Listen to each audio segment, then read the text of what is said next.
साहब ने कहा बार बार कि मैं हूं सजनी मील का पत्थर, अंक पढ़ो चुपचाप पधारो, मत आरोपो अपनेपन को, मत मुझ पर देवत्व उतारो।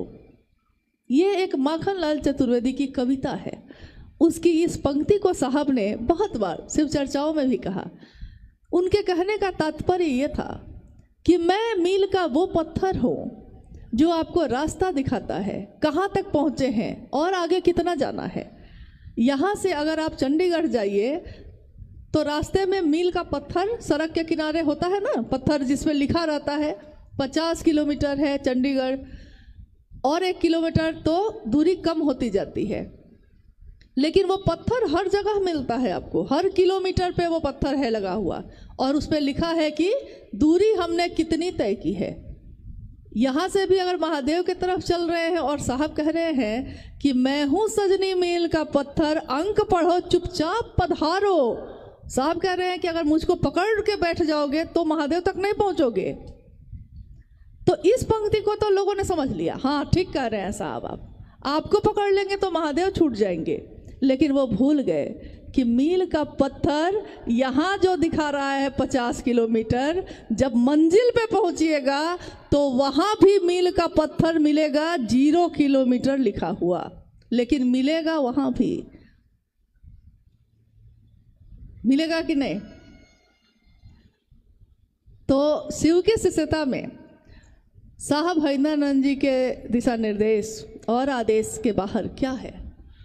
शिष्य वही जो गुरु के अनुशासन में रहने योग्य हो, और गुरु वही जो शिष्य के अविकसित मन पे उतरकर, उस स्तर पे उतरकर, अविकसित मन के स्तर पे उतरकर और तब ज्ञान देने की जिम्मेदारी वहन करते हैं।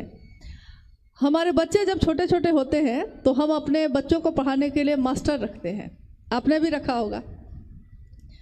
बच्चा अगर दूसरा में पढ़ रहा है तो कम से कम बीए पास या मैट्रिक पास आदमी को हम लोग मास्टर के रूप में रखते हैं। मान लीजिए कोई बीए पास आदमी मेरे दूसरे क्लास में पढ़ने वाले बच्चे को पढ़ाने आता है, वो क्या पढ़ाता है?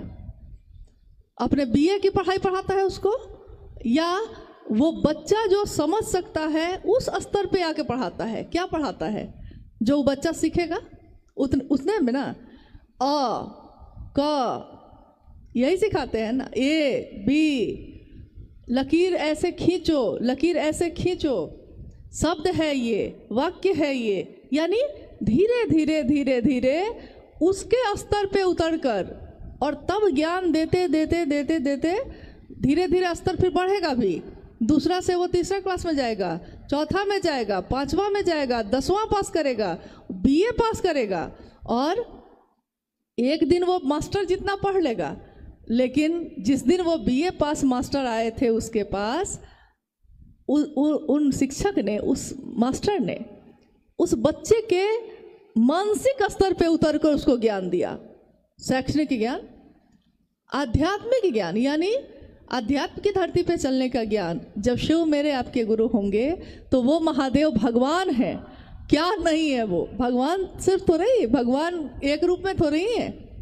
एक ऐसी सत्ता, अन्य देवी देवताओं में 1 रूप होते हैं, 2 रूप होते हैं, 4-5 रूप होंगे, लेकिन शिव के रूपों का तो वर्णन ही नहीं खत्म होता।